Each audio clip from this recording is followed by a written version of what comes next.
ನಾವೆಲ್ಲರೂ ಜೀವನದಲ್ಲಿ ಒಮ್ಮೆಯಾದರೂ ಇವರನ್ನ ಮಾತ್ರ ನಾನು ನನ್ನ ಉಸಿರಿರುವವರೆಗೂ ಕ್ಷಮಿಸಲ್ಲ ಅಂತ ಅಂದ್ಕೊಂಡಿರ್ತೀವಿ ಅಲ್ವಾ? ಹೌದು, ಖಂಡಿತ ಅಂದ್ಕೊಂಡಿರ್ತೀವಿ. ಯಾರಾದ್ರೂ ನಮಗೆ ಮೋಸ ಮಾಡಿದಾಗ ಅಥವಾ ನಂಬಿಕೆ ದ್ರೋಹ ಮಾಡಿದಾಗ ಆ ಸೇಡು ತೀರಿಸಿಕೊಳ್ಳುವ ಹಠ ನಮ್ಮ ಮನಸ್ಸಲ್ಲಿ ಒಂಥರ ಬೇರೂರುತ್ತೆ. ಮತ್ತು ಆ ದ್ವೇಷದ ಕಿಚ್ಚು ಬೇರೆಯವರಿಗಿಂತ ಹೆಚ್ಚಾಗಿ ನಮ್ಮನ್ನೇ ಸುಡ್ತಾ ಇರುತ್ತೆ ಅನ್ನೋದು ನಮಗೆ ಅರಿವಾಗೋದೇ ಇಲ್ಲ. ಎಕ್ಸಾಕ್ಟ್ಲಿ. ಇಂದಿನ ನಮ್ಮ ಈ ಆಳವಾದ ಸಂವಾದದಲ್ಲಿ ನಾವು ಚರ್ಚಿಸಲಿರುವ ವಿಷಯ ದೈವಿಕ ಸಾಲ ಮತ್ತು ಅಪಾರ ಕ್ಷಮೆಯ ಕೃಪೆ. ಇದು ಮತ್ತಾಯ ಬರೆದ ಶುಭ ಸಂದೇಶದ 18ನೇ ಅಧ್ಯಾಯದಲ್ಲಿ ಬರುವ ಒಂದು ಪ್ರಸಿದ್ಧ ಮೂನಪಠ್ಯ. ಹೌದು, ಇದೊಂದು ಬಹಳ ಮುಖ್ಯವಾದ ಭಾಗ. ನಮ್ಮ ಇಂದಿನ ಗುರಿ ಕೇವಲ ಒಂದು ಹಳೆಯ ಕಥೆಯನ್ನ ಓದುವುದಲ್ಲ, ಬದಲಾಗಿ ಆ ಮಾನವನ ಮನೋವಿಜ್ಞಾನ, ನಮ್ಮ ಸಂಬಂಧಗಳ ಸಂಕೀರ್ಣತೆ ಮತ್ತು ಕ್ಷಮೆ ಎಂಬ ಪರಿಕಲ್ಪನೆಯ ಹಿಂದಿರುವ ನಿಜವಾದ ಬೆರಗುಗೊಳಿಸುವ ಲೆಕ್ಕಾಚಾರವನ್ನ ಬಿಡಿಸಿ ನೋಡುವುದು. ಖಂಡಿತ.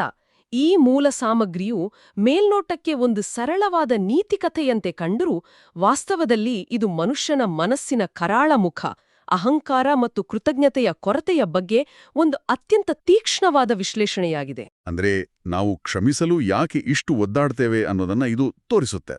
ಹೌದು, ನಾವೆಲ್ಲರೂ ನಮ್ಮ ದೈನಂದಿನ ಜೀವನದಲ್ಲಿ ಇತರರನ್ನ ಕ್ಷಮಿಸಲು ಯಾಕೆ ಪರದಾಡುತ್ತೇವೆ ಮತ್ತು ಆ ಪರದಾಟದ ಹಿಂದಿನ ಅಸಲಿ ಮನೋವಿಜ್ಞಾನವೇನು ಎಂಬುದನ್ನ ಈ ಪಠ್ಯ ನಮಗೆ ಬಹಳ ಅದ್ಭುತವಾಗಿ ಮತ್ತು ಸ್ಪಷ್ಟವಾಗಿ ತೋರಿಸಿಕೊಡ್ತದೆ. ಸರಿ, ಇದನ್ನ ಬಿಡಿಸಿ ನೋಡೋಣ. ಈ ಇಡೀ ಪ್ರಸಂಗ ಶುರುವಾಗೋದು ಪೇತ್ರನು ಯೇಸುವಿನ ಬಳಿ ಬಂದು ಕೇಳುವ ಒಂದು ಬಹಳ ಕುತೂಹಲಕಾರಿ ಮತ್ತು ಪ್ರಾಮಾಣಿಕವಾದ ಪ್ರಶ್ನೆಯಿಂದ. ಆ ಪ್ರಶ್ನೆ ಏನು ಅಂತ ಹೇಳಿ? ಆತ ಬಂದು, ನನ್ನ ಸಹೋದರನು ನನಗೆ ವಿರೋಧವಾಗಿ ಪಾಪ ಮಾಡಿದರೆ ನಾನು ಅವನನ್ನು ಎಷ್ಟು ಸಲ ಕ್ಷಮಿಸಬೇಕು? 7 ಸಲವೇ ಅಂತ ಕೇಳ್ತಾನೆ. ನಾವೆಲ್ಲರೂ ಯೋಚಿಸುವ ಹಾಗೆ ಆ ಒಬ್ಬ ವ್ಯಕ್ತಿಯನ್ನು ಪದೇ ಪದೇ ಕ್ಷಮಿಸುವುದು ಪ್ರಾಕ್ಟಿಕಲ್ ಆಗಿ ಕಷ್ಟ ಅಲ್ವಾ? ಹೌದು, ಬಹಳ ಕಷ್ಟ. ಆದರೆ ಪೇತ್ರನು ಇಲ್ಲಿ ನೇರವಾಗಿ 7 ಸಲವೇ ಎಂದು ಕೇಳುವಾಗ ಆತನ ಮನಸ್ಸಿನಲ್ಲಿ ತನ್ನನ್ನು ತಾನು ಬಹಳ ದೊಡ್ಡ ವ್ಯಕ್ತಿ ಅಂತ ಬಿಂಬಿಸಿಕೊಳ್ಳುವ ಏನೋ ಒಂದು ಲೆಕ್ಕಾಚಾರವಿದ್ದಂತೆ ಕಾಣುತ್ತೆ. ಖಂಡಿತ. ಆತನ ಪ್ರಶ್ನೆಯ ಹಿಂದಿರುವ ಐತಿಹಾಸಿಕ ಹಿನ್ನೆಲೆಯನ್ನ ಅರ್ಥಮಾಡಿಕೊಂಡಾಗ ನಮಗೆ ಇದು ಇನ್ನಷ್ಟು ಸ್ಪಷ್ಟವಾಗುತ್ತೆ. ಆ ಐತಿಹಾಸಿಕ ಹಿನ್ನೆಲೆ ಏನು? ಆ ಕಾಲದಲ್ಲಿ, ಅಂದ್ರೆ 1ನೇ ಶತಮಾನದ ಯಹೂದಿ ಧರ್ಮಶಾಸ್ತ್ರಿಗಳ ಅಥವಾ ರಬ್ಬಿಗಳ ಬೋಧನೆಯ ಪ್ರಕಾರ ಒಬ್ಬ ವ್ಯಕ್ತಿಯು ತನಗೆ ತಪ್ಪು ಮಾಡಿದವನನ್ನ ಗರಿಷ್ಠ 3 ಬಾರಿ ಮಾತ್ರ ಕ್ಷಮಿಸಿದ್ರೆ ಸಾಕಿತ್ತು. ಕೇವಲ 3 ಬಾರಿ? ಹೌದು, 3 ಬಾರಿ. 3 ಬಾರಿ ಕ್ಷಮಿಸಿದ್ರೆ ಆತ ತನ್ನ ಧಾರ್ಮಿಕ ಜವಾಬ್ದಾರಿಯನ್ನ ಪೂರೈಸಿದಂತೆ. 4ನೇ ಬಾರಿ ಆತನನ್ನ ದಂಡಿಸುವ ಹಕ್ಕು ಆತನಿಗಿತ್ತು ಎಂಬ ನಿಯಮವಿತ್ತು. ಓಹೋ, ಹಾಗಾದ್ರೆ ಪೇತ್ರನು ಇಲ್ಲಿ ಏನ್ ಮಾಡ್ತಿದ್ದಾನೆ? ಪೇತ್ರನು ಆ 3ನ್ನ 2ರಷ್ಟು ಮಾಡಿ ಅದಕ್ಕೆ ಇನ್ನೊಂದನ್ನ ಸೇರಿಸಿ 7 ಅಂತ ಹೇಳ್ತಿದ್ದಾನೆ. ಯಹೂದಿ ಸಂಸ್ಕೃತಿಯಲ್ಲಿ 7 ಎಂಬುದು ಪರಿಪೂರ್ಣತೆಯ ಅಥವಾ ಸಂಪೂರ್ಣತೆಯ ಸಂಖ್ಯೆ. ಅಂದ್ರೆ ತಾನು ಎಕ್ಸ್ಟ್ರಾ ಮೈಲ್ ಹೋಗ್ತಿದ್ದೀನಿ ಅಂತ? ನಿಖರವಾಡಿ. ತಾನು ಅಂದಿನ ಧರ್ಮಶಾಸ್ತ್ರಿಗಳಿಗಿಂತಲೂ ಅದೆಷ್ಟೋ ಪಾಲು ಹೆಚ್ಚು ಉದಾರಿಯಾಗಿದ್ದೇನೆ, ತಾನು ಬಹಳ ದೊಡ್ಡ ಮನಸ್ಸಿನವನು ಅಂತ ಯೇಸುವಿನಿಂದ ಭೇಷ್ ಎನಿಸಿಕೊಳ್ಳುವ ಉದ್ದೇಶ ಪೇತ್ರನಿಗಿತ್ತು. ಅಂದ್ರೆ ಆತ ಬೆನ್ನು ತಟ್ಟಿಸಿಕೊಳ್ಳೋ ಕಾಯ್ತಿದ್ದ, ನೋಡು ನಾನೆಷ್ಟು ಒಳ್ಳೆಯವನು, 7 ಬಾರಿ ಕ್ಷಮಿಸಲು ರೆಡಿಯಿದ್ದೇನೆ ಅಂತ. ಹೌದು, ಆತನ ನಿರೀಕ್ಷೆ ಅದೇ ಆಗಿತ್ತು. ಆದ್ರೆ ಯೇಸುವಿನ ಉತ್ತರ ಪೇತ್ರನಿಗೆ ಮಾತ್ರವಲ್ಲ, ಆ ಕಾಲದ ಎಲ್ಲರಿಗೂ ದೊಡ್ಡ ಶಾಕ್ ನೀಡುವಂತಿತ್ತು. ಯೇಸು 7 ಸಲ ಅಲ್ಲ 70 ಸಲ ಕ್ಷಮಿಸಬೇಕು ಅಂತ ಹೇಳ್ತಾರೆ. ಅಂದ್ರೆ 77 ಬಾರಿ, ಅಥವಾ ಕೆಲವು ಮೂಲಗಳ ಪ್ರಕಾರ 70 × 7 ಬಾರಿ. ಇದು ಕೇಳೋದಕ್ಕೆ ಆಶ್ಚರ್ಯ ಅನ್ಸುತ್ತೆ ಅಲ್ವಾ? ಹೌದು, ಇದು ಅಕ್ಷರಶಃ ಸಾಧ್ಯವೇ? ಯೇಸುವಿನ ಈ ಉತ್ತರದ ಅರ್ಥ ನಾವು ಒಂದು ಪುಸ್ತಕ ಇಟ್ಕೊಂಡು 490 ಬಾರಿ ಲೆಕ್ಕ ಹಾಕಿ ಆಮೇಲೆ ಕ್ಷಮಿಸುವುದನ್ನ ನಿಲ್ಲಿಸ್ಬೇಕು ಎಂದರ್ಥವಲ್ಲ. ಮತ್ತೆ ಅದರ ಒಳಾರ್ಥ ಏನು? ಬದಲಾಗಿ ಕ್ಷಮೆಗೆ ಯಾವುದೇ ಮಿತಿ ಇರಬಾರದು ಎಂಬುದು ಅದರ ಒಳ್ಳರ್ಥ. ನಾವು ಕ್ಷಮೆಯನ್ನ ಗಣಿತದ ಲೆಕ್ಕಾಚಾರದಂತೆ ನೋಡಬಾರದು. ಲೆಕ್ಕವಿಡದೆ ಕ್ಷಮಿಸು ಎಂಬುದನ್ನೇ ಆ ಮಾತು ಒತ್ತಿ ಹೇಳುತ್ತೆ. ಅರ್ಥವಾಯಿತು. ಮತ್ತು ಈ ಮಾತನ್ನ ಕೇವಲ ಒಂದು ವಾಕ್ಯದಲ್ಲಿ ಮುಗಿಸದೆ ಆ ಕ್ಷಮೆಯ ಅಗಾಧತೆಯನ್ನ ವಿವರಿಸಲು ಯೇಸು ಒಂದು ಅದ್ಭುತವಾದ ಸಾಮತಿಯನ್ನ, ಅಂದ್ರೆ ರಾಜ ಮತ್ತು ಸೇವಕನ ಕಥೆಯನ್ನ ಹೇಳಲು ಪ್ರಾರಂಭಿಸ್ತಾನೆ. ಇಲ್ಲಿಯೇ ಇದು ನಿಜಕ್ಕೂ ಕುತೂಹಲಕಾರಿಯಾಗುವುದು. ಯೇಸು ಹೇಳುವ ಕಥೆಯಲ್ಲಿ ಒಬ್ಬ ರಾಜ ತನ್ನ ಸೇವಕರಿಂದ ಅಥವಾ ತನ್ನ ಕೆಳಗಿರುವ ಅಧಿಕಾರಿಗಳಿಂದ ಲೆಕ್ಕ ಕೇಳಲು ನಿರ್ಧರಿಸ್ತಾನೆ. ಇದನ್ನು ರೀತಿಯ ಬೃಹತ್ ಆಡಿಟ್ ಇದ್ದಂತೆ. ಹೌದು, ಬೃಹತ್ ಆಡಿಟ್. ಆಗ ಅವನ ಸಮ್ಮುಖಕ್ಕೆ ಒಬ್ಬ ಸೇವಕನನ್ನು ಕರೆತರಲಾಗುತ್ತೆ. ಆ ಸೇವಕ ರಾಜನಿಗೆ ಬರೋಬ್ಬರಿ 10,000 ಚಿನ್ನದ ನಾಣ್ಯಗಳಷ್ಟು, ಅಂದ್ರೆ ಮೂಲ ಭಾಷೆಯಲ್ಲಿ 10,000 ಟ್ಯಾಲೆಂಟ್ಸ್ನಷ್ಟು ಸಾಲಗಾರನಾಗಿರುತ್ತಾನೆ. ಈ ಮೊತ್ತ ಕೇಳಲು ಸಣ್ಣದಾಗಿ ಕಂಡ್ರೂ ಇದರ ಅಸಲಿ ಮೌಲ್ಯವನ್ನು ನಾವು ಅರ್ಥ ಮಾಡಿಕೊಳ್ಳಬೇಕು. ಹೌದು. ಟ್ಯಾಲೆಂಟ್ಸ್ ಅಂದ್ರೆ ಏನು ಅಂತ ಸ್ವಲ್ಪ ವಿವರಿಸ್ತೀರಾ? ಇಲ್ಲಿ ಅತ್ಯಂತ ಆಸಕ್ತಿದಾಯಕವಾದ ವಿಷಯವೇನೆಂದ್ರೆ ಈ 10,000 ಟ್ಯಾಲೆಂಟ್ಸ್ ಎಂಬ ಮೊತ್ತದ ನೈಜ ಐತಿಹಾಸಿಕ ಮೌಲ್ಯ ಅಂದಿನ ಕಾಲದಲ್ಲಿ ಕೇವಲ 1 ಟ್ಯಾಲೆಂಟ್ ಎಂದರೆ ಒಬ್ಬ ಸಾಮಾನ್ಯ ದಿನಗೂಲಿ ನೌಕರನ ಸುಮಾರು 15 ವರ್ಷಗಳ ಸಂಪಾದನೆಗೆ ಸಮವಾಗಿತ್ತು. ಮೈ ಗಾಡ್, ಕೇವಲ 1 ಟ್ಯಾಲೆಂಟ್ಗೆ 15 ವರ್ಷ? ಹೌದು, ಕೇವಲ 1 ಟ್ಯಾಲೆಂಟ್ ಸಂಪಾದಿಸಲು ಒಬ್ಬ ವ್ಯಕ್ತಿ 15 ವರ್ಷ ಪ್ರತಿದಿನ ದುಡಿಬೇಕಿತ್ತು. ಹಾಗಾದರೆ 10,000 ಟ್ಯಾಲೆಂಟ್ಸ್ ಎಂದರೆ ಎಷ್ಟು ಅಂತ ನೀವೇ ಲೆಕ್ಕ ಹಾಕಿ. ಸ್ವಲ್ಪ ಇರಿ, ನಾನೇ ಲೆಕ್ಕ ಹಾಕ್ತೀನಿ. 1 ಟ್ಯಾಲೆಂಟ್ ಅಂದ್ರೆ 15 ವರ್ಷ, 10,000 ಟ್ಯಾಲೆಂಟ್ಸ್ ಅಂದ್ರೆ 15,000 ಅಲ್ಲ, ಬರೋಬ್ಬರಿ 1,50,000 ವರ್ಷಗಳ ಕೂಲಿ. ಖಂಡಿತ, ಇದು ಅಸಾಧ್ಯವಾದ ಮೊತ್ತ. ಒಬ್ಬ ಮನುಷ್ಯ 100 ಜನ್ಮಗಳೆತ್ತಿದ್ರೂ, ದಿನದ 24 ಗಂಟೆ ದುಡಿದ್ರೂ ಇಷ್ಟು ದೊಡ್ಡ ಮೊತ್ತವನ್ನ ತೀರಿಸಲು ಸಾಧ್ಯವೇ ಇಲ್ಲ. ಅಸಲಿಗೆ ಆ ಸೇವಕ ಅಷ್ಟು ದೊಡ್ಡ ಮೊತ್ತವನ್ನ ಹೇಗೆ ಸಾಲ ಮಾಡಿದ ಎಂಬುದೇ ಒಂದು ದೊಡ್ಡ ಪ್ರಶ್ನೆ. ಹೌದು, ಇದು ಇಂದಿನ ಕಾಲದ ಯಾವುದೋ ಒಂದು ಬೃಹತ್ ದೇಶದ ರಾಷ್ಟ್ರೀಯ ಸಾಲದಷ್ಟೇ ದೊಡ್ಡ ಮೊತ್ತವಾಯಿತು. ನಿಖರವಾಗಿ ಯೇಸು ಉದ್ದೇಶಪೂರ್ವಕವಾಗಿಯೇ ಇಂತಹ ಅಸಾಧ್ಯವಾದ ಅತಿಶಯೋಕ್ತಿಯ ಮೊತ್ತವನ್ನ ಇಲ್ಲಿ ಬಳಸಿದ್ದಾರಾ? ಹೌದು, ಕೇಳುಗರಿಗೆ ಆ ಸಾಲವು ತೀರಿಸಲಾಗದ ಸಾಲ ಎಂದು ತಕ್ಷಣವೇ ಅರಿವಾಗಬೇಕು ಎಂಬುದೇ ಇದರ ಉದ್ದೇಶ. ಆ ದೊಡ್ಡ ಮೊತ್ತವನ್ನ ತೀರಿಸಲು ಸಾಧ್ಯವಿಲ್ಲ ಎಂದು ರಾಜನಿಗೆ ಸ್ಪಷ್ಟವಾಗಿ ಗೊತ್ತಾಗುತ್ತೆ. ಆಗ ರಾಜ ಏನ್ಮಾಡ್ತಾನೆ? ಆಗ ರಾಜನು ನ್ಯಾಯಬದ್ಧವಾಗಿ ಆ ಸೇವಕನನ್ನು, ಅವನ ಹೆಂಡತಿ, ಮಕ್ಕರನ್ನು ಮತ್ತು ಅವನಿಗಿರುವ ಎಲ್ಲ ಆಸ್ತಿಯನ್ನು ಮಾರಿ ಆ ಸಾಲವನ್ನ ಸ್ವಲ್ಪವಾದರೂ ವಸೂಲಿ ಮಾಡುವಂತೆ ಆಜ್ಞಾಪಿಸುತ್ತಾನೆ. ಆ ಕಾಲದ ಕಾನೂನಿನ ಪ್ರಕಾರ ಇದು ಸಾಮಾನ್ಯ ಪ್ರಕ್ರಿಯೆಯಾಗಿತ್ತು. ಆಗ ಆ ಸೇವಕ ಭಯದಿಂದ ನಡುಗುತ್ತಾ ರಾಜನ ಕಾಲಿಗೆ ಬೀಳ್ತಾನೆ. ಒಡೆಯನೆ, ಸ್ವಲ್ಪ ಸೈರಿಸಿಕೋ, ನನ್ಗೋಸ್ಕರ ಸ್ವಲ್ಪ ಕಾಯು, ನಿನ್ನ ಸಾಲವನ್ನೆಲ್ಲ ತೀರಿಸಿ ಬಿಡ್ತೇನೆ ಎಂದು ಅಂಗಲಾಚಿಸ್ತಾನೆ. ಇದು ನಿಜಕ್ಕೂ ಹಾಸ್ಯಾಸ್ಪದ ಅಲ್ವಾ? ಹೌದು, 1.5 ಲಕ್ಷ ವರ್ಷಗಳ ಕೂಲಿಯನ್ನು ಆತ ಹೇಗೆ ತೀರಿಸುತ್ತಾನೆ? ಆತ ಎಲ್ಲವನ್ನೂ ತೀರಿಸುತ್ತೇನೆ ಎಂದು ಹೇಳುವುದು ಆತನ ಭ್ರಮೆ ಅಥವಾ ಆ ಕ್ಷಣದ ಭಯದಿಂದ ಬಾಯಿಗೆ ಬಂದದನ್ನೇ ಹೇಳ್ತಿದ್ದಾನೆ ಅಷ್ಟೇ. ಖಂಡಿತ, ಆತನ ಮಾತು ಸಂಪೂರ್ಣವಾಗಿ ವಾಸ್ತವಕ್ಕೆ ದೂರವಾದದ್ದು. ಆದರೆ ಇಲ್ಲಿ ಕಥೆ ಒಂದು ಅದ್ಭುತವಾದ ತಿರುವು ಪಡೆದುಕೊಳ್ಳುತ್ತದೆ. ಆ ತಿರುವು ಏನು? ರಾಜನಿಗೆ ಆ ಸೇವಕನ ಈ ಅಸಹಾಯಕತೆಯನ್ನ, ಆತನ ಭ್ರಮೆಯನ್ನ ನೋಡಿ ಕೋಪ ಬರುವುದಿಲ್ಲ. ಬದಲಾಗಿ ರಾಜನಿಗೆ ಆತನ ಮೇಲೆ ಅತೀವವಾದ ಕನಿಕರ ಉಂಟಾಗುತ್ತದೆ. ಅಂದ್ರೆ ಆತನಿಗೆ ಶಿಕ್ಷೆ ಕೊಡುವುದಿಲ್ವಾ? ಇಲ್ಲ. ರಾಜನು ಏನು ಮಾಡುತ್ತಾನೆ? ಆತ ಕೇವಲ ಸರಿ, ನಿನಗೆ ಇನ್ನಷ್ಟು ಸಮಯಾವಕಾಶ ಕೊಡುತ್ತೇನೆ ಎಂದು ಹೇಳುವುದಿಲ್ಲ. ಬದಲಾಗಿ ಆತನ ಇಡೀ 10,000 ಟ್ಯಾಲೆಂಟ್ ಸಾಲವನ್ನೇ ಸಂಪೂರ್ಣವಾಗಿ ಮನ್ನಾ ಮಾಡಿ ಅವನನ್ನ ಸ್ವತಂತ್ರನನ್ನಾಗಿ ಬಿಡುಗಡೆ ಮಾಡುತ್ತಾನೆ. ವಾವ್, ಇದು ನಿಜಕ್ಕೂ ಮೈಜುಮ್ಮೆನಿಸುವಂತಹ ಕ್ಷಮೆ. ಇದುವೇ ದೈವಿಕ ಕ್ಷಮೆ. ದೇವರು ಮನುಷ್ಯನಿಗೆ ತೋರುವ ಷರತ್ತಿಲ್ಲದ ಕೃಪೆಯ ಸಂಕೇತ ಇದು. ನಾವು ದೇವರಿಗೆ ಮಾಡಿರುವ ಪಾಪಗಳು, ನಮ್ಮ ತಪ್ಪುಗಳು ಆ 10,000 ಟ್ಯಾಲೆಂಟ್ಸ್ನಂತೆ. ಅಂದ್ರೆ ನಮ್ಮ ಸ್ವಂತ ಬಲದಿಂದ, ನಮ್ಮ ಸತ್ಕಾರ್ಯಗಳಿಂದ ಆ ಸಾಲವನ್ನ ನಾವೆಂದಿಗೂ ತೀರಿಸಲು ಸಾಧ್ಯವಿಲ್ಲ. ಗಳನ್ನ ಮನ್ನಾ ಮಾಡುತ್ತಾರೆ ಎಂಬುದನ್ನ ಈ ಭಾಗವು ಬಹಳ ಸುಂದರವಾಗಿ ಕಟ್ಟಿಕೊಡುತ್ತದೆ. 1.5 ಲಕ್ಷ ವರ್ಷಗಳ ಸಾಲ ಒಂದೇ ಕ್ಷಣದಲ್ಲಿ ಶೂನ್ಯವಾಯಿತು. ಅಲ್ಲಿಗೆ ಆ ಕಥೆ ಮುಗಿದಿದ್ರೆ ಇದು ಒಂದು ಅತ್ಯಂತ ಸುಂದರವಾದ ಪಾಸಿಟಿವ್ ಆದ ಕಥೆಯಾಗುತ್ತಿತ್ತು. ಆದರೆ ಕಥೆಯ ಕರಾಳ ತಿರುವು ಈಗಷ್ಟೇ ಶುರುವಾಗುತ್ತೆ. ಹೌದು, ಮುಂದೇನಾಯ್ತು ಅಂತ ಹೇಳಿ. ಆ ದೊಡ್ಡ ಸಾಲ ಮನ್ನಾ ಆದ ಸೇವಕ ರಾಜನ ದರ್ಬಾರಿನಿಂದ ಹೊರಗೆ ಬರ್ತಾನೆ. ತನಗೆ ಸಂಪೂರ್ಣ ಸ್ವಾತಂತ್ರ್ಯ ಸಿಕ್ಕಿತಲ್ಲ, ಇಷ್ಟು ದೊಡ್ಡ ಹೊರೆ ಇಳಿಯುತ್ತಲ್ಲ ಅಂತ ಖುಷಿಯಿಂದ ಕುಣಿದಾಡಬೇಕಿದ್ದವನು ಹೊರಗೆ ಬಂದ ಕೂಡ್ಲೇ ತನಗೆ ಕೇವಲ 100 ಬೆಳ್ಳಿಕಾಸು ಅಂದ್ರೆ 100 ದಿನಾರಿಯಸ್ ಸಾಲ ಕೊಡಬೇಕಾಗಿದ್ದ ತನ್ನ ಜೊತೆಗಾರನನ್ನ ಎದುರುಗೊಳ್ತಾನೆ. ತನ್ನ ಸಹೋದ್ಯೋಗಿಯನ್ನು. ಹೌದು, ಆತನನ್ನ ನೋಡಿದ ತಕ್ಷಣ ಆತನನ್ನ ಹಿಡಿದು ನನಗೆ ಕೊಡಬೇಕಾದ ಸಾಲವನ್ನು ಈಗಲೇ ಕೊಟ್ಟು ತೀರಿಸುವಂತ ಆತನ ಕುತ್ತಿಗೆ ಹಿಸುಕ್ತಾನೆ. ನನಗೆ ಆಶ್ಚರ್ಯವಾಗೋದೆಲ್ಲಿ ಅಂದ್ರೆ ಅಷ್ಟು ದೊಡ್ಡ ಸಾಲ ಮನ್ನಾ ಆದಾಗ ಅವನಿಗೆ ತನ್ನ ಜೊತೆಗಾರನ ಸಣ್ಣ ಸಾಲ ಯಾಕೆ ನೆನಪಾಯ್ತು? ಅದೇ ಮನುಷ್ಯನ ಮನಸ್ಸು ಇಷ್ಟು ಕ್ರೂರವಾಗಿರಲು ಸಾಧ್ಯವೇ ಅಂತ ನಮಗೆ ಅನಿಸುತ್ತೆ. ಹೌದು, ಖಂಡಿತ. ಈ ಘಟನೆಯು ಮನುಷ್ಯರ ಅಹಂಕಾರ ಮತ್ತು ದಯಾಹೀನತೆಯನ್ನ ಬೆತ್ತಲಾಗಿಸುತ್ತದೆ. ನೀವು ಆ 2 ಮೊತ್ತಗಳ ನಡುವಿನ ಅಜಗಜಾಂತರ ವ್ಯತ್ಯಾಸವನ್ನ ಗಮನಿಸಬೇಕು. ಆ 100 ಬೆಳ್ಳಿಕಾಸು ಅಂದ್ರೆ ಎಷ್ಟು ಮೌಲ್ಯ? 100 ಬೆಳ್ಳಿಕಾಸು ಅಥವಾ 100 ದಿನಾರಿಯಸ್ ಎಂಬುದು ಕೇವಲ 3 ತಿಂಗಳ ಕೂಲಿಗೆ ಸಮ. ಕೇವಲ 3 ತಿಂಗಳು? ಹೌದು. 10,000 ಟ್ಯಾಲೆಂಟ್ಸ್ಗೆ ಅಂದ್ರೆ 1.5 ಲಕ್ಷ ವರ್ಷಗಳ ಕೂಲಿಗೆ ಹೋಲಿಸಿದರೆ 100 ಬೆಳ್ಳಿಕಾಸು ಕೇವಲ ಒಂದು ಧೂಳಿನ ಕಣ. ಅದು ತೀರಿಸಬಹುದಾದ ಅತ್ಯಂತ ಚಿಕ್ಕ ಮೊತ್ತ. ಆದರೂ ಆ ಸೇವಕ ತನ್ನ ಸಹೋದ್ಯೋಗಿಯ ಕುತ್ತಿಗೆ ಹಿಸುಕಿದ ಅನ್ನೋ ಪದವನ್ನ ಪಠ್ಯ ಬಳಸಿದೆ. ಹೌದು, ಇದು ಕೇವಲ ಸಾಂಕೇತಿಕವಲ್ಲ, ಅದು ಮನುಷ್ಯನೊಳಗಿನ ಕ್ರೂರತನ, ಅಧಿಕಾರ ಚಲಾಯಿಸುವ ಚಪಲ ಮತ್ತು ಹಿಂಸೆಯನ್ನ ಪ್ರತಿಬಿಂಬಿಸುತ್ತದೆ. ತಾನು ಈಗಷ್ಟೇ ರಾಜನಿಂದ ಎಂಥ ದೊಡ್ಡ ಕರುಣೆಯನ್ನ ಪಡೆದುಕೊಂಡಿದ್ದೇನೆಂಬ ಸಣ್ಣ ಅರಿವು ಆತನಿಗಿರಲಿಲ್ಲ. ಇಲ್ಲವೇ ಇಲ್ಲ. ಮತ್ತು ಆ ಜೊತೆಗಾರ ಕೂಡ ಇವನು ರಾಜನ ಮುಂದೆ ಕೇಳಿಕೊಂಡಂತೆಯೇ ಕಾಲಿಗೆ ಬಿದ್ದು ಸ್ವಲ್ಪ ಸೈರಿಸಿಕೋ ಕೊಟ್ಟುಬಿಡುತ್ತೇನೆ ಅಂತ ಅಕ್ಷರಶಃ ಅದೇ ಪದಗಳನ್ನು ಬಳಸಿ ಕೇಳ್ಕೊಳ್ತಾನೆ. ಗಮನಿಸಿ, ಈತ ತೀರಿಸಬಹುದಾದಷ್ಟು ಸಣ್ಣ ಮೊತ್ತವೇ ಆಗಿತ್ತು. ಸ್ವಲ್ಪ ಸಮಯ ಕೊಟ್ಟಿದ್ದರೆ ಖಂಡಿತ ತೀರಿಸುತ್ತಿದ್ದ. ಆದ್ರೂ ಈ ಮೊದಲನೇ ಸೇವಕ ಒಪ್ಪುದಿಲ್ಲ. ಆತನಿಗೆ ಕನಿಕರ ಬರುವುದಿಲ್ಲ. ಬದಲಾಗಿ ಸಾಲ ತೀರಿಸುವ ತನಕ ಆ ಜೊತೆಗಾರನನ್ನ ಜೈಲಿಗೆ ಅಂದ್ರೆ ಸೆರೆಮನೆಗೆ ಹಾಕಿಸ್ತಾನೆ. ಇದು ಎಂತಹ ದುರಾಂತ!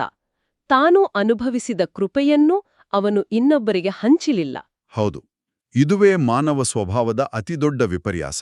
ಇದೆಲ್ಲವನ್ನೂ ನೋಡುತ್ತಿದ್ದ ಇತರ ಸೇವಕರಿಗೆ, ಆತನ ಜೊತೆಗಾರರಿಗೆ ಬಹಳ ಬೇಸರವಾಗುತ್ತದೆ. ಅವರಿಗೆ ಆತನ ಕೃತಜ್ಞತೆಯನ್ನು ನೋಡಿ ಆಘಾತವಾಗುತ್ತದೆ. ಆಮೇಲೆ ಅವರೇನ್ ಮಾಡ್ತಾರೆ? ಅವರು ಹೋಗಿ ರಾಜನಿಗೆ ಈ ಎಲ್ಲ ಘಟನೆಯನ್ನ ವರದಿ ಮಾಡುತ್ತಾರೆ.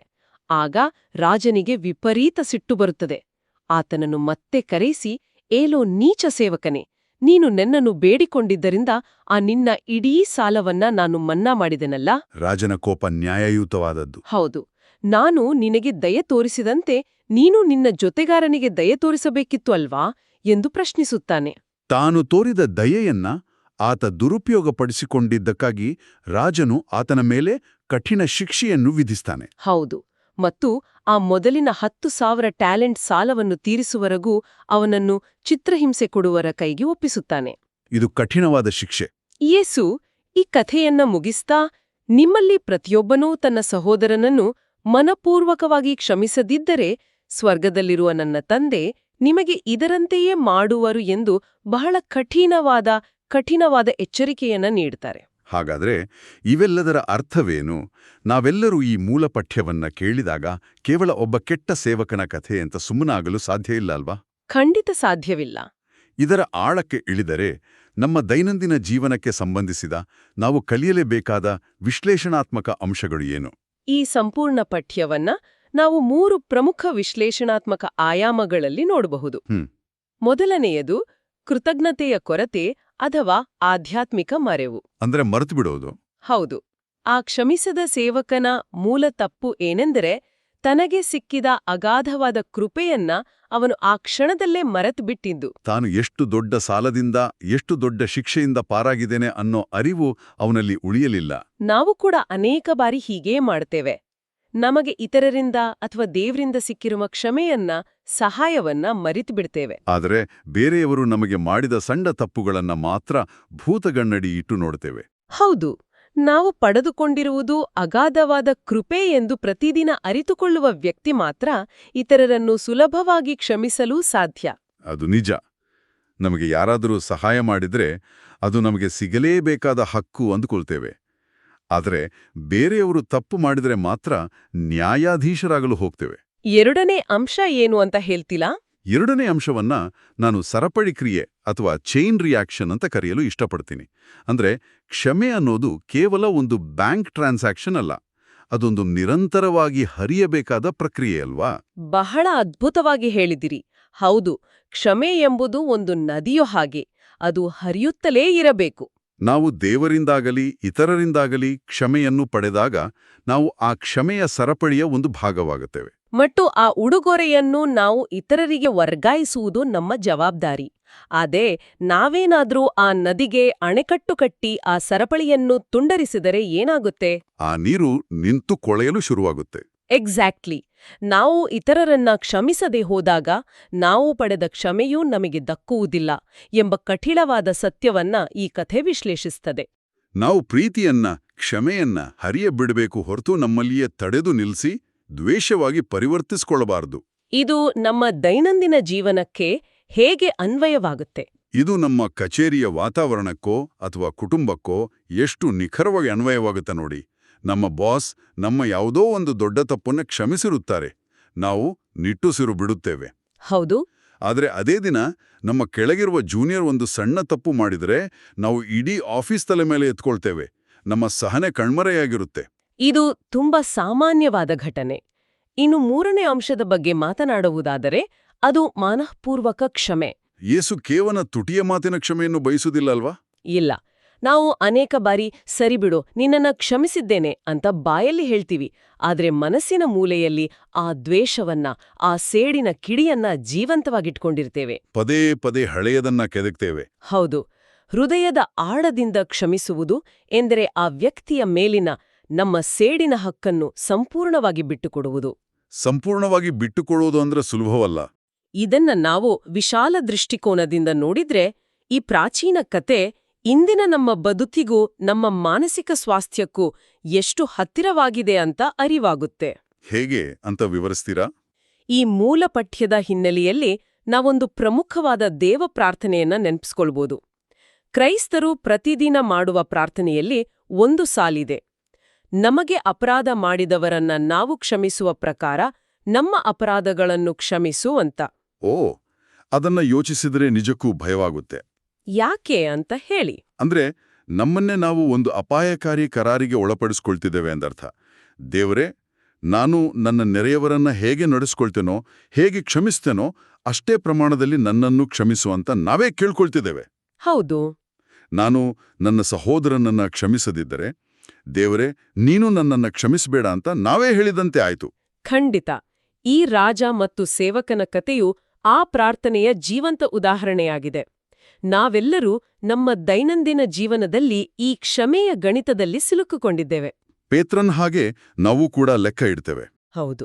ಅವನು ನನಗೆ 3 ಬಾರಿ ಅನ್ಯಾಯ ಮಾಡಿದ, ಇವಳು ನನ್ನ ಬಗ್ಗೆ ಮೀಟಿಂಗ್ನಲ್ಲಿ 2 ಬಾರಿ ಕೆಟ್ಟದಾಗಿ ಮಾತನಾಡಿದಳು, ನನ್ನ ಸಂಬಂಧಿಕರು ನನ್ನನ್ನ 5 ಬಾರಿ ಅವಮಾನಿಸಿದ್ರು. ಹೀಗೆ ಮನಸ್ಸಿನಲ್ಲೇ ಒಂದು ಲೆಕ್ಕದ ಪುಸ್ತಕ ಇಟ್ಕೊಂಡು ಕೂರುತ್ತೇವೆ. ಆದರೆ ಈ ಲೆಕ್ಕಾಚಾರದಿಂದ ನಾವು ಸಾಧಿಸ್ತಿರೋದಾದ್ರೂ ಏನು? ನಮ್ಮನ್ನೇ ನಾವು ಆಧ್ಯಾತ್ಮಿಕವಾಗಿ ಮತ್ತು ಮಾನಸಿಕವಾಗಿ ಕುಗ್ಗಿಸಿಕೊಳ್ಳುತ್ತಿದ್ದೇವೆ. ಇತರರ ತಪ್ಪುಗಳನ್ನ ಎಣಿಸುವುದರಿಂದ ನಾವು ಎಂದಿಗೂ ನೆಮ್ಮದಿಯಾಗಿರಲು ಸಾಧ್ಯವಿಲ್ಲ. ಒಟ್ಟಾರೆಯಾಗಿ ಹೇಳಬೇಕಂದ್ರೆ ಈ ಇಡೀ ಘಟನೆಯ ಸಾರಾಂಶ ಇಷ್ಟೇ: ಕ್ಷಮಿಸಲ್ಪಟ್ಟವರು ಕ್ಷಮಿಸಬೇಕು. ಹೌದು. ಇದು ಅತ್ಯಂತ ಸರಳ ಹಾಗೂ ಆಳವಾದ ಸತ್ಯ. ಇದು ಕೇವಲ ಯಾವುದೋ ಒಂದು ಹಳೆಯ ಪುಸ್ತಕದ ಸಲಹೆ ಅಲ್ಲ, ಇದೊಂದು ವಾಸ್ತವಿಕ ಸತ್ಯ. ಅಪಾರವಾದ ಕೃಪೆಯನ್ನು, ಕ್ಷಮೆಯನ್ನು ಅನುಭವಿಸಿದ ಮೇಲೆ ನಾವು ಇತರರ ಮೇಲೆ ಆ ಸಣ್ಣ ಸಣ್ಣ ತಪ್ಪುಗಳಿಗಾಗಿ ಸೇಡು ತೀರಿಸಿಕೊಳ್ಳಲು ಮುಂದಾಗುವುದು ನಮಗೆ ನಾವೇ ಮಾಡಿಕೊಳ್ಳುವ ವಂಚನೆ. ಹೌದು. ನಮ್ಮನ್ನ ನಾವೇ ವಂಚಿಸಿಕೊಳ್ಳುತ್ತಿದ್ದೇವೆ. ನಾವು ನಮ್ಮ ಜತೆಗಾರರೊಡನೆ ಸಮಾಧಾನ ಮಾಡಿಕೊಂಡಾಗ, ಅವರನ್ನ ಹೃದಯಪೂರ್ವಕವಾಗಿ ಕ್ಷಮಿಸಿದಾಗ ಮಾತ್ರ ಆ ದ್ವೇಷದ ಭಾರದಿಂದ ನಮಗೆ ಬಿಡುಗಡೆ ಸಾಧ್ಯ. ಆ ಹೊರೆ ಇಳಿದಾಗ ಮಾತ್ರ ನಮ್ಮ ಬದುಕು ಹಗುರವಾಗುತ್ತದೆ. ಇದು ಒಂದು ಪ್ರಮುಖ ಪ್ರಶ್ನೆಯನ್ನು ಹುಟ್ಟುಹಾಕುತ್ತದೆ. ಆ ಪ್ರಶ್ನೆ ಏನು? ಕಥೆಯ ಕೊನೆಯಲ್ಲಿ ನಾವು ನೋಡಿದ ಹಾಗೆ ಆ ಕ್ಷಮಿಸದ ಸೇವಕನನ್ನ ರಾಜನು ಕಠಿಣ ಶಿಕ್ಷೆಗೆ ಗುರಿಪಡಿಸಿ ಭೌತಿಕವಾದ ಸೆರೆಮನೆಗೆ ಹಾಕುತ್ತಾನೆ. ಹೌದು.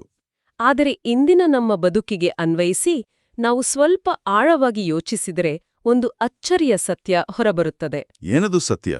ನಾವು ಇತರರ ಆ ಸಣ್ಣ ಸಣ್ಣ ತಪ್ಪುಗಳನ್ನು, ಅಂದ್ರೆ ಆ 100 ಬೆಳ್ಳಿಕಾಸಿನಷ್ಟು ಚಿಕ್ಕ ತಪ್ಪುಗಳನ್ನು ಕ್ಷಮಿಸಲು ನಿರಾಕರಿಸಿ ವರ್ಷಾನುಗಟ್ಟಲೆ ಆ ದ್ವೇಷವನ್ನ, ಕೋಪವನ್ನ ನಮ್ಮ ಮನಸ್ಸಿನಲ್ಲಿಯೇ ಇಟ್ಕೊಂಡು ಬೇಯ್ತಿರುವಾಗ ಆ ಸೆರೆಮನೆ ಬೇರಾವ ಜಾಗವೂ ಆಗಿರುವುದಿಲ್ಲ. ಓ, ಅಂದ್ರೆ ಆ ಸೆರೆಮನೆ ನಾವೇ ಕಟ್ಟಿಕೊಂಡಿರುವುದು. ಹೌದು. ಬದಲಾಗಿ ಅದು ನಾವೇ ಸ್ವತಃ ನಿರ್ಮಿಸಿಕೊಂಡು ನಮ್ಮನ್ನೇ ನಾವು ಬಂಧಿಸಿಟ್ಟುಕೊಂಡಿರುವ ನಮ್ಮದೇ ಮಾನಸಿಕ ಸೆರೆಮನೆಯಾಗಿರುತ್ತದೆ. ಇದು ಬಹಳ ಆಳವಾದ ಮಾತು. ಆ ಜೈಲಿಗೆ ನಾವೇ ಕೈದಿಗಳು ಮತ್ತು ನಾವೇ ಕಾವಲುಗಾರರು. ಇತರರನ್ನು ಕ್ಷಮಿಸದೆ ನಾವು ಆ ವ್ಯಕ್ತಿಗೆ ಶಿಕ್ಷೆ ಕೊಡುತ್ತಿದ್ದೇವೆ ಎಂದು ಭ್ರಮಿಸುತ್ತೇವೆ, ಆದರೆ ವಾಸ್ತವದಲ್ಲಿ ನಮಗೆ ನಾವೇ ಶಿಕ್ಷೆ ಕೊಟ್ಟುಕೊಳ್ಳುತ್ತಿದ್ದೇವೆಯೇ? ಇದು ನಿಜಕ್ಕೂ ನಮ್ಮನ್ನ ಕಾಡುವ ಮತ್ತು ನಮ್ಮನ್ನು ನಾವು ಪ್ರಶ್ನಿಸಿಕೊಳ್ಳುವಂತೆ ಮಾಡುವ ಆಲೋಚನೆ. ನಮ್ಮೊಳಗಿನ ಆ 100 ಬೆಳ್ಳಿಕಾಸಿನ ಸಾಲಗಾರರು ಯಾರು ಮತ್ತು ಆ ಮಾನಸಿಕ ಜೈಲಿನಿಂದ ಅವರನ್ನು ಹಾಗೂ ನಮ್ಮನ್ನು ನಾವು ಮುಕ್ತಗೊಳಿಸುವುದು ಯಾವಾಗ ಎಂಬುದನ್ನ ಕೇಳುಗರಿಗೆ ಬಿಡೋಣ. ನಾವೆಲ್ಲರೂ ಗಂಭೀರವಾಗಿ ಯೋಚಿಸಬೇಕಿದೆ. ಇಂದಿನ ಈ ಆಳವಾದ ಸಂವಾದದಲ್ಲಿ ಪಾಲ್ಗೊಂಡಿದ್ದಕ್ಕಾಗಿ ಧನ್ಯವಾದಗಳು. ಕೇಳುಗರಿಗೆ ನಮಸ್ಕಾರ. ಮುಂದಿನ ವಿಶೇಷ ಅಧ್ಯಯನದಲ್ಲಿ ಮತ್ತೊಂದು ಕುತೂಹಲಕಾರಿ ವಿಷಯದೊಂದಿಗೆ ಸಿಗೋಣ. ಪ್ರಿಯರೇ, ಈ ಚಾನೆಲ್ ಅನ್ನು ಸಬ್ಸ್ಕ್ರೈಬ್ ಮಾಡಿ ಪ್ರತಿದಿನ ದೇವರ ವಾಕ್ಯವನ್ನು ಆಲಿಸುತ್ತಾ ಅದನ್ನು ಇತರರೊಂದಿಗೆ ಹಂಚಿಕೊಳ್ಳಲು ನಮಗೆ ನೆರವಾಗಿರಿ. ಧನ್ಯವಾದಗಳು.